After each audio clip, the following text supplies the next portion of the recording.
te llevó a escribir realismo social?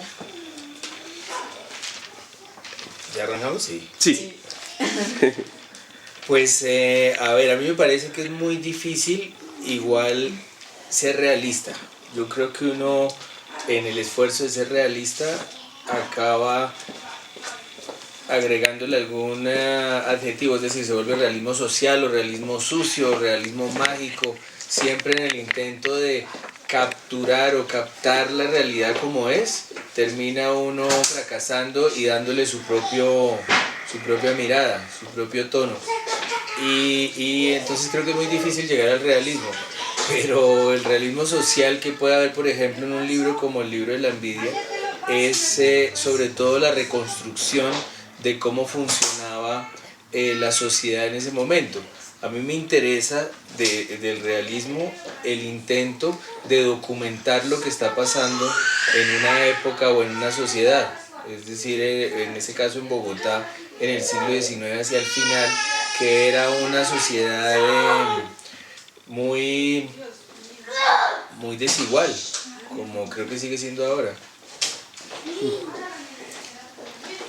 Ese fue como un minuto y hubo gritos y disparos. Fue realista la respuesta. Bueno, ¿y crees que es importante escribir sobre el realismo social? Yo creo que sí, yo creo que es muy importante escribir sobre el realismo social, creo que es muy importante reconstruir la sociedad, recrearla, documentarla, creo que es la palabra exacta, es decir, dar muestras de qué es lo que está pasando con una sociedad, puede ser reconstruir una época como puede ser presentar esta época tal como es, eso implica cómo habla la gente, cómo se portan los diferentes tipos de personas, qué clase de personas hay en una ciudad, por ejemplo, o en una sociedad, qué clase de relación hay entre las personas, quiénes son los dueños de las cosas y quiénes los que tratan de enfrentarse a ellos. A mí me parece que eso siempre es importante, siempre cambia de alguna manera y siempre recuerda otros modelos de sociedad del pasado y recuerda lo peor o lo mejor de ciertos momentos de la historia. Estuvo más silenciosa, ¿no? Se perdió un poco la emoción. ¿Cuál crees que es tu obra más influyente de este estilo y por qué? Yo creería que la más influyente es una que publiqué el año pasado, de 2016, que se llama Historia Oficial del Amor, que es la historia de mi familia contada hacia atrás, es decir, arranca en el año 2015 y termina en el año 1932, va contada hacia atrás. Y en ese empeño de narrar esa familia en este país, pues van apareciendo muchas cosas, muchas cuestiones políticas y muchos problemas sociales que siguen sin resolverse. Yo creo que influyente en el sentido de que ha tenido de pronto más lectores, más gente que ha estado pendiente y más gente que se ha sentido cercana a ese libro, o sea, lo ha atendido con más cuidado, ha visto lo que hace ese libro, que es eso que les estoy diciendo, que es reconstruir esa sociedad en sus problemas políticos y sus problemas sociales. Pero esto era más o menos como una autobiografía de tu vida en tu familia. Tiene mucho de autobiografía, de memorias, pero también tiene algo de reconstrucción de lo que ha estado sucediendo en Colombia en ese periodo de tiempo, desde 1932 hasta 2015, unos 80 y tantos años. Entonces se cuenta la vida, se cuenta lo que pasó en la familia, pero lo que pasó en la familia, como nos pasa a todos en Colombia, es muchas veces lo que pasó en Colombia. Es decir, a alguien que vivió el 9 de abril, eso fue lo que le pasó en su familia, o alguien que vivió la toma del Palacio de Justicia, eso fue lo que le sucedió en su familia. Entonces está muy ligado a la historia de Colombia, lo que pasa en ese libro. ¿Crees que las obras del realismo social han influido en el proceso de paz? Pues yo creo que han servido las obras del realismo social para que el país sea más sano mentalmente. Es decir, si tomamos como cierto eso de que una persona sana es la persona que puede contar su propia historia, yo creo que es viable pensar que un país sano es el país que puede contar lo que le sucede. Un país que no está tan mal como parece, es un país que puede narrar lo que le ha sucedido. Y creo que Colombia tiene eso y que no se reconoce suficientemente. No se nota suficientemente que la televisión cuenta lo que nos ha pasado, el cine cuenta lo que nos ha pasado y los libros cuentan todo el tiempo lo que nos ha pasado, desde el narcotráfico hasta la guerrilla, hasta el paramilitarismo. Uno puede armar una biblioteca sobre Colombia muy completa.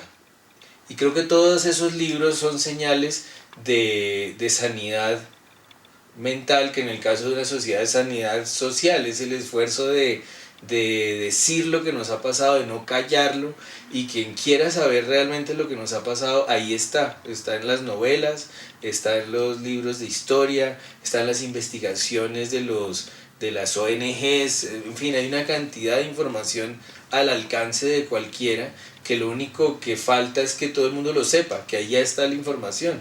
Hay libros sobre el exterminio de la UP, por ejemplo, existen varios.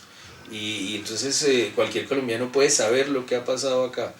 Y creo que lo único que nos falta es, como nos falta con todos los libros, conectarlos con sus lectores. Pero realmente creo que el realismo social en los libros, el esfuerzo por contar lo que nos pasa, es señal de sanidad, y creo que sí ha servido para que muchos puedan hablar con la información en las manos. ¿Piensas que es importante que los estudiantes lean literatura colombiana del siglo XX? ¿Me lo repites? Es que eso por ahí oí un grito. ¿Que si crees que es importante que los estudiantes de colegio lean literatura colombiana del siglo XX? Sí, creo que es muy importante que los estudiantes colombianos empiecen incluso a estudiar por el siglo XX, antes de empezar por los libros de historia de la conquista y de la colonia y de la independencia, de la república. Creo que es bueno empezar por lo que nos está pasando ahora. Es un poco lo que hace el libro de la historia oficial del amor, empezar por lo que está pasando ahora e ir viendo dónde empezó eso. Creo que uno está naturalmente mucho más conectado con su tiempo, con lo que le está pasando, con lo que ve, con su tecnología y su ciudad, que con el pasado, y que una buena manera de llegar al pasado es el presente, es ver dónde empezó todo lo que nos está pasando. Pues creo que el siglo XX además tiene una literatura colombiana extraordinaria que tampoco se reconoce lo suficiente. Hay una cantidad de autores alrededor, antes y después de Gabriel García Márquez, que son muy importantes y de una altura muy grande, y que no se pueden perder. Creo que si uno viera ese hilo de lo que está antes y lo que está después, tendría además un retrato muy completo del país. El siglo XX me parece que fue especialmente crítico y especialmente interesante en la literatura colombiana. ¿Qué piensas sobre la política en Colombia? Sobre la política en Colombia. Yo creo que la política en Colombia, o por lo menos el ejercicio de la política en Colombia, es igual de triste que el ejercicio de la política en el mundo en general. Creo que nuestros políticos, con notables excepciones de gente muy valiosa, están en un negocio muy concreto, que es el negocio del Estado, es decir, de tomarse el Estado como los piratas se tomaban los botines. Creo que eso es semejante en todas partes del mundo. Los políticos son en su mayoría esas personas que viven de ese dinero, del dinero del Estado, es decir, del dinero nuestro. Pero hay notables excepciones de gente que quiere usar la política como dice la política, como dice el diccionario, que es la política, es decir, el ejercicio de transformar la sociedad, de mejorar la sociedad. Pero creo que en Colombia hay algo extra que no tienen muchos de los países, la gran mayoría de los países del mundo, y es que no ha sido posible librar a la política, al ejercicio de la política, de la violencia. Eso es algo extra, algo que uno podría llamar colombiano, tristemente, y es que no se ha llegado a la conclusión de que la violencia no puede ser usada como arma política. Eso no se ha podido erradicar, y la prueba es que van 50 líderes sociales asesinados desde que se firmó el acuerdo de paz con las FARC. Entonces eso es una cuestión que es gravísima de la política colombiana y que tendría que ser la prioridad de todos en este momento. Es cómo hacemos para que la gente que no está de acuerdo pues no piense que la solución es matarse. Eso me parece que es lo que tenemos todos que pensar en este momento. ¿Por qué decidiste escribir sobre José Asunción Silva? Pues mira, eso es así, porque mi papá, que murió el año pasado, en mayo, siempre fue aficionado le fascinó un libro que salió en el año 1996 que escribió Enrique Santos Molano. Es la biografía de José Asunción Silva, que se llama El corazón del poeta, y es un libro de unas 1000 páginas, y las últimas 300 o 200 y pico prueban que José Asunción Silva no se suicidó, sino que lo mataron. Uno puede parecerle extraño o lo que sea esa versión de la historia de Silva, pero por lo menos es fascinante. Esas 200 y pico páginas de él demostrando eso, con pruebas. Fue hasta la casa de poesía Silva, que era la casa donde murió Silva, y allá reconstruyó el disparo. Fue obviamente con la policía, porque uno no podía ir por ahí disparando. Y a la hora en la que supuestamente se pegó el tiro José Asunción Silva, él disparó. Y por supuesto, como eran las 3 de la mañana, la Candelaria entera se despertó asustada. Ese, digamos, es el punto de partida de él para demostrar que es muy extraño que nadie en 1896, 100 años antes, haya escuchado el tiro con el que murió José Asunción Silva. Nadie lo escuchó. Y él dice, si 100 años después, 1996, cuando Bogotá ya era mucho más que una ciudad de campanarios, silenciosa, extraña, que la gente poco hablaba, una ciudad muy fría que era la de 1896. Si Bogotá en 1996 se despertó asustada a las 3 de la mañana por el disparo, ¿cómo es posible que 100 años antes, en semejante silencio, nadie haya escuchado el tiro? Y a partir de ahí él encuentra muchas más pruebas de que eso no fue un suicidio, sino fue un crimen.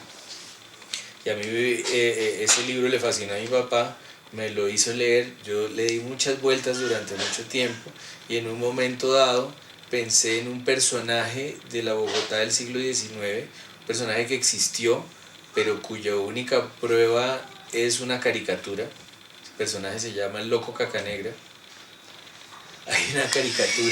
Hay una serie de caricaturas de José María Espinosa de personajes de Bogotá del siglo XIX. Hay una que es El Loco Cacanegra. Y a mí siempre me interesó ese personaje. Y luego de darle muchas vueltas, de pensar que a mi papá le interesaba esa biografía de ese tema, un día me pareció que una buena novela era que el Loco Cacanegra viera cuando matan a José Asunción Silva. Y esa es esa novela. Entonces, digamos, el impulso, que es la pregunta, y me alargué un montón, el impulso fue realmente escribir una novela a mi papá, la que él quería. ¿A quién consideras tu mayor influencia en el mundo de la literatura? Pues sabes que tengo muchos autores principales, autores que me influyen todo el tiempo, libros que se me vienen a la cabeza todo el tiempo mientras estoy escribiendo, pero creo que el artista principal para mí no es un escritor de libros, sino un escritor de canciones, que se llama Paul Simon. Yo creo que su manera de hacer las cosas y como su lógica y los giros que tiene cada canción son como mi principal modelo, increíblemente. Pero no quiero con eso descartar a todos los autores que me encantan, desde, no sé, Alicia en el País de las Maravillas hasta Richard Ford. Es decir, desde Lewis Carroll hasta Richard Ford. Tengo muchos autores y si me tocara escoger, por ejemplo, un libro, escogería El Conde de Montecristo, por ejemplo. ¿Qué es lo que más te gusta de ser escritor? Pues mira, yo creo que cuando estaba en el colegio disfrutaba en exceso las vacaciones. Me parecía muy triste cómo se iban acabando los días de vacaciones. Ya viene, ya quedan solo 3 semanas, quedan 2. Iba en un conteo regresivo muy terrible, muy doloroso. Y disfrutaba mucho estar en la casa. Me daba un poco de culpa que todos iban a trabajar y yo me quedaba viendo películas y trataba de ver la mayor cantidad de películas que podía en un día. A veces lograba ver 6, a veces 5, era una cosa muy preocupante. Pero yo creo que lo mejor de ser escritor es que recrea ese modelo. Es decir, que estoy en la casa todo el tiempo. Me toca trabajar, por supuesto, para pagar la casa. Pero estoy en la casa organizado como yo quiero, en las horas que yo quiero, y ya no tengo culpa de estarlo haciendo porque me pagan un poco por hacer las cosas que hago.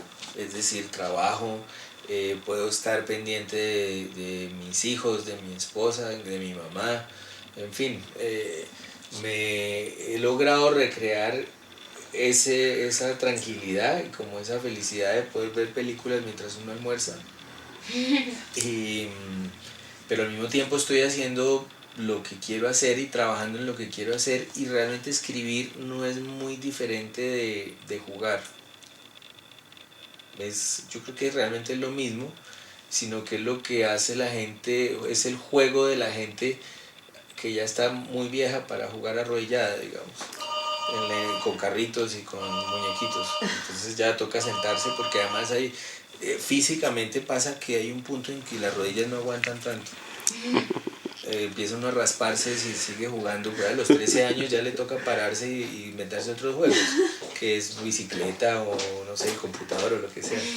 Ya es muy difícil jugar en el piso. Entonces hay un punto en el que uno empieza a buscar las alternativas al juego, y a mí siempre me he sentido cómodo escribiendo. Creo que es algo en donde me siento, no sé, como la persona que soy, tal vez. Es un sitio en donde estoy cómodo. Nunca lo sufro, o sea, yo veo escritores que sufren mucho y dicen que es dolorosísimo escribir algo. A mí me parece que es muy cómodo y que quejarse de escribir es muy chistoso, porque no es sembrar cultivos, ni es trabajar en una empresa de mudanzas, que eso sí me parece difícil. Esto es estar sentado ahí uno tranquilo. Bueno, ya para terminar, esto es casi que una pregunta por pura curiosidad. Bueno, es una pregunta por pura curiosidad. Sí. Es que, viendo pues, los libros que has escrito, las portadas, vimos que muchos tienen una segunda portada, o muchos la portada original es de personas, en vez de cabeza tiene una letra. ¿Esto a qué se debe? Mira, yo creo que todo sale de que a mí me gustan mucho los afiches de películas. Y entre los afiches de películas tengo un diseñador favorito que se llama Saúl Bass, que es el diseñador de muchos afiches de películas de Hitchcock y de títulos, de comienzos, de créditos de películas, los títulos del comienzo, mejor, del director, el guionista, quienes actúan. Esos diseños de Saúl Bass me gustan mucho, y tienen algo en común los diseños de él, y es la capacidad de, con muy pocos elementos, captar todo lo que va a haber adentro de una película. Hay uno que pienso en este momento que se llama Anatomía de un asesinato. Ese afiche es extraordinario. Y desde que a mí me preguntan por las portadas de los libros, yo siempre busco algo que se parezca a lo que hace Saúl Vaz. Tengo un libro que se llama Autogol, cuya portada es prácticamente la misma de Anatomía de un asesinato, de Saúl Vaz. Y todos estos, que son los libros que llegaron a ser ya ediciones de bolsillo, los que tuviste, que son personas que tienen una letra en vez de la cabeza, son sacados de la idea de Saúl Vaz, pero lo que tienen es que el cuerpo cuenta la historia del libro y la letra, que es la cabeza, es la inicial del nombre del personaje. Estábamos pensando en lo de que tú escribes en un periódico. En el tiempo. En el tiempo. Entonces no sé si quieras... Contarnos algo sobre eso. Sí. Que es importante eso. Pues mira, yo trabajo en el tiempo desde el año 2009. Antes, desde el 2000 hasta el 2012, porque hubo un momento en que se cruzaron los dos trabajos, trabajé en Semana y hacía la crítica de cine en Semana. Me retiré en el 2012, pero desde el 2009 he estado escribiendo una columna, ya no de cine, sino de política, en el tiempo, y es una columna que sale todos los viernes. Y ha sido un trabajo pues muy diferente a ser crítico de cine. Digamos que el mayor riesgo de ser crítico de cine es que no lo quieran los directores de cine, pero ninguno va a mandarle un anónimo, ni va a mandarle un mensaje raro, ni nada. Si acaso yo creo que lo peor que puede pasar es que lo miren uno feo, que no es tan grave. En cambio en la política todo es está muy exacerbado y porque hay mucha gente que depende de eso. Mucha gente que está en juego con la política, y entonces escribir la columna todas las semanas tiene esa tensión, que una semana lo odian a unos y la otra los enemigos de esos,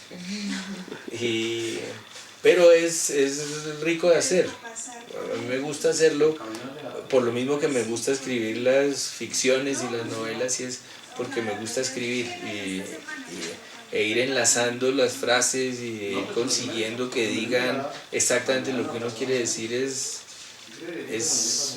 una satisfacción siempre. Entonces, a pesar de lo tenso que es escribir de política, a veces lo aburridor, porque la política no cambia mucho. Los mismos nombres se repiten y los mismos problemas vuelven crecidos. Entonces, a pesar de eso, es un trabajo que me ha gustado y que además me ha dado una dimensión que no entendía, y es cierto cariño por el tiempo. Es decir, mi abuelo, el papá de mi papá, fue el linotipista del tiempo.